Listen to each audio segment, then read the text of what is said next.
recognize the Honorable Michael Tan, Defensor of the party list Anak Kalusugan, to avail of the question of privilege. The distinguished gentleman from Anak Kalusugan party list has 10 minutes. Please proceed. Thank you, Honorable Estrella, our presiding officers, Mr. Speaker, the Honorable Lawrence Defensor. Let me just quote Section 105 before I begin, Mr. Speaker. Questions of privilege. Questions of privilege are urgent matters, directly and principally affecting the duties, conduct, rights, privileges, dignity, integrity, or reputation of the House or of its members, individually or collectively. Nabanggit ko po, Mr. Speaker, nung ako'y nagpaalam sa ating kagalang-galang na Majority Floor Leader, na ako po'y tumatayo on a question of personal and collective privilege. Sa kadahilanan na ang Pangulo po ay nagsalita kagabi tungkol sa investigasyon na isinasagawa sa Development Bank of the Philippines, na kung saan binanggit niya na nagkaroon ng suspension, at if I may quote him directly, sabi niya, hindi maganda para sa atin yan. Mr. Speaker, the President also stated that there are many investigations of banks, but in this particular case, when we were about to investigate the Lopez loan, we suspended the investigation. At idinugtong niya, Mr. Speaker, na ito daw po ay ibibigay niya na sa Ombudsman. Now, Mr. Speaker, let me begin by saying that I already spoke with the Honorable Aglipay, who was here with us in plenary, the chairman of the Committee on Good Government. At nagpapasalamat po ako, Mr. Speaker, dahil ngayon po nagkaroon kami ng paglilinaw kung ano ang tatahakin at direksyon ng Committee ng Good Government at ng ating Kongreso. Importante, Mr. Speaker, yung sinabi ng ating Presidente at kung ano ang aksyon na gagawin ng ating Kongreso ukol sa investigasyon na ito. Dahil ang ating reputasyon, ang ating integridad, ang ating pong panunungkulan, our duties and responsibilities here in Congress, in particular, the Committee on Good Government, has to pursue the investigations until its final conclusion. Malinaw po yan. Pagka po nagkaroon ng paghinto, ito ay didesisyonan ng komite. It is the committee's decision. I'd like to thank the Honorable Aglipay again, Mr. Speaker, during the break. Nilapitan niya po ako at nagkaroon na po kami ng paglilinaw. Because, Mr. Speaker, what happened was, in January 18, nagkaroon kami ng investigasyon. Doon po sa aming pag-uusap, sinabi ng Bangko Sentral ng Pilipinas na yung mga loan na to ay walang eligibility. Yung po ang nauna. Ang pangalawa po, ang sinabi po nila ay walang mga dokumento at nawawala na daw. Ang hindi alam ng Development Bank of the Philippines, meron po tayong hawak na mga dokumento. Dahil ang issue po na ito ay lumabas na isang dekadang nakaraan.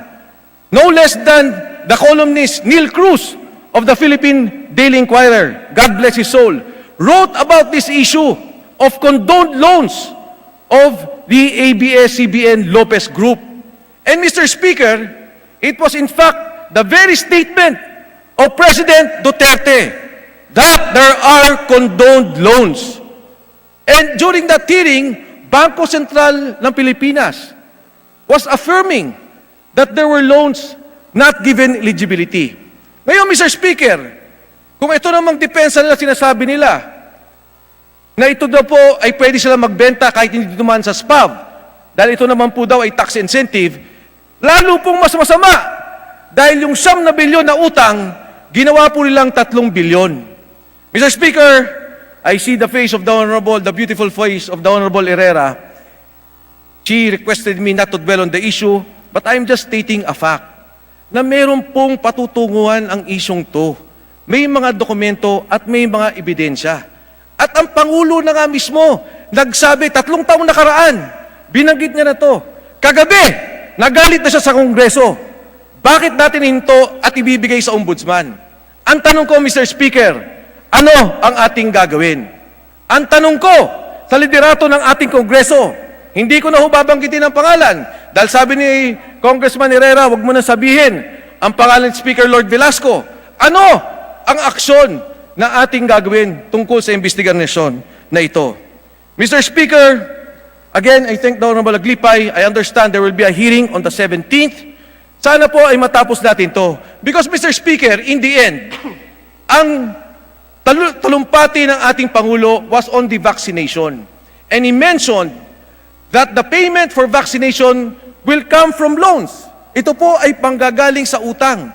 At ang utang na yan, manggagaling sa DBP at sa World Bank. Ang pera po ng DBP ay pera ng taong bayan. Yan po ay pera ng gobyerno. At responsibilidad ng Kongresong to na hindi payagan maulit muli ang pagkawala ng pondong yan. Dahil yan po ay hindi natin pera, hindi perang pribado, kundi pera ng sambayanang Pilipino. Thank you, Mr. Speaker, and good afternoon to everyone. Thank you, distinguished gentleman from Anak Kalusugan Party List. The Majority Floor Leader. Mr. Speaker, Mr. Speaker, can I be recognized? Mr. Speaker, I move to recognize the Honorable Michael Aglipay. The gentleman, Representative Mike Aglipay, is hereby recognized. Please proceed. Mr. Speaker, thank you. Honorable Mike Defensor, maraming salamat sa iyong talumpati. Nung kami po ay nag-hearing ng January 18, Village hour mo, sir? ay napagkasunduan po sa mga resource persons na binigyan sila ng taning na isang buwan na i-produce po yung mga dokumento na kulang. Yung Lopez Group po, DBP at saka BSP. Yung taning po na yon ay sa Feb 18 pa, kaya ang hearing po natin ay sinuspend ko nung Feb 2. Nung Feb 3 po, natawagan po tayo ni Speaker and in-instructionan niya tayo, biski hindi pa Feb 18 is mag-hearing na. Yung utos po na yon nung Feb 3 ay sabi ko, Speaker, kailangan po kahit konting oras mabigyan natin kasi 15 years ago pa po itong mga papeles na to. So napagkusunduan pa namin nung Feb 3 and in-instructionan ko po yung COMSEC na i-prepare ang hearing sa Feb 17. So yun po ang napagkasunduan ng lahat at ito po ay pending sa Committee on Good Government and Public Accountability. Rest assured po ay hahanapin natin yung punot dulo nitong issue na to. Maraming salamat po. By abs-cbn and the presentations made on the PDR issue, it appears that Lopez Incorporated and by extensions Lopez Holdings Corporation, formerly Benpress Holdings Corporation, both hold substantial shares and or interest in abs-cbn Corporation.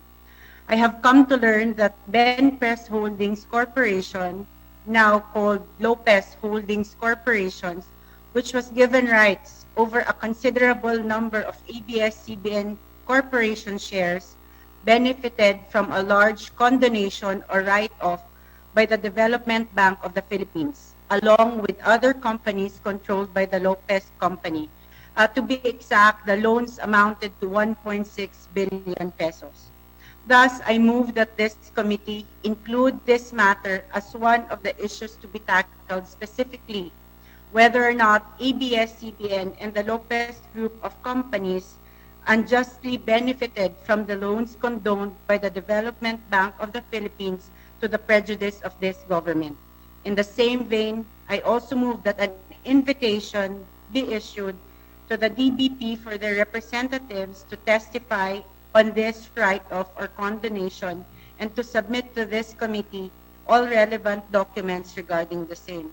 Mr. Chair, to my colleagues in Congress, we're trying to decide whether or not abs-cbn Broadcasting Corporation deserves to be granted a new franchise, which is not only a great privilege, but also a great responsibility, seeing that it carries with it a great deal of influence over the public.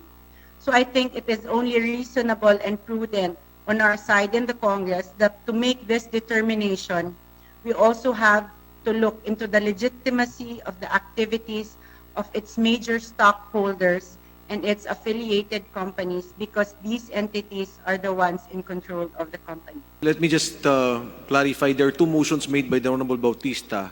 First is Yes. to include the issue as regards the condonation, to include it as one of those that will be taken up the condonation of loans granted by the Development Bank of the Philippines to Lopez and Lopez-related companies. And the number 2 motion, Mr. Chair, is to invite the DBP and also the documents that are pertinent to the issues she raised, Mr. Chair.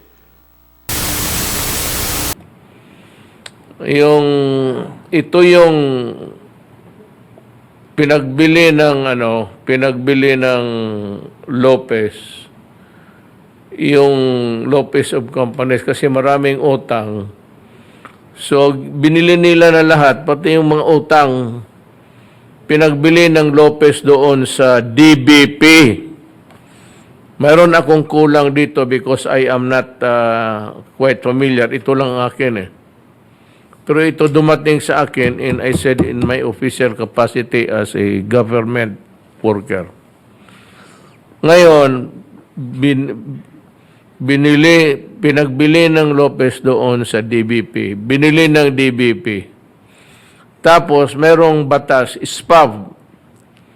Yung SPAV is a law that was made to help ailing banking institutions.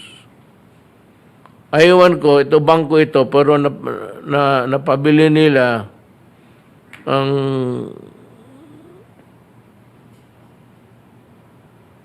kanilang utang lahat doon sa DBP. But after a few years, binili ng DBP uli yung pinagbili nila. Pinagbili nila sa DBP yung pinagbili nila. This time, medyo wala na yung mga utang-utang.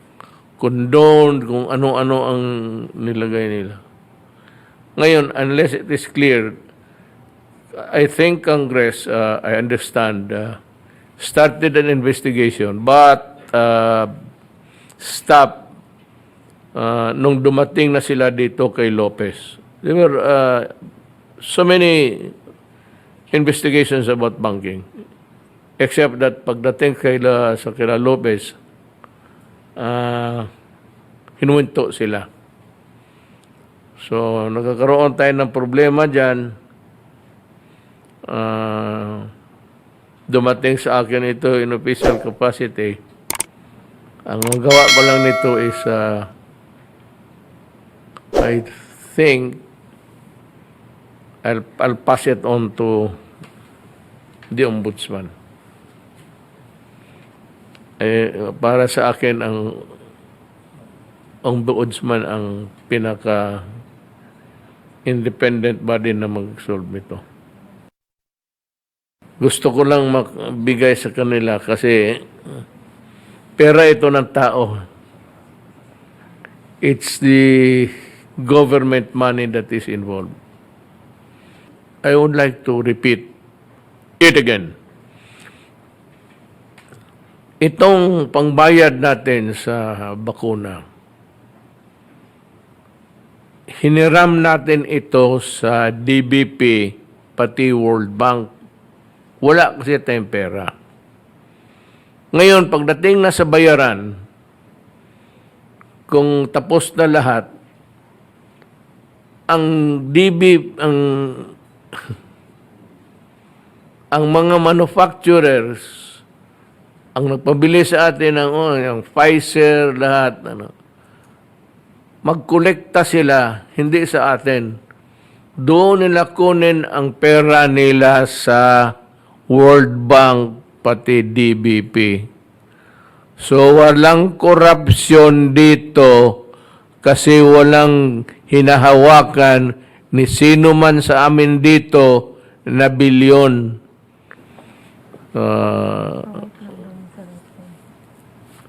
So, ganon. Ganon ang sitwasyon. Kaya, masakit sa amin na basta na lang sweeping allegations about corruption. Iyon ang pakiusap ko lang rin sa mga members ng Congress. In the meantime, may nagsabi na, wala daw kayong sinabi. May isa sa inyo nagsabi. Huwag nang sabihin dito, mag-ano lang tayo. We'll just go into a rigmarole. Ika nga, ikot-ikot na walang hanggan.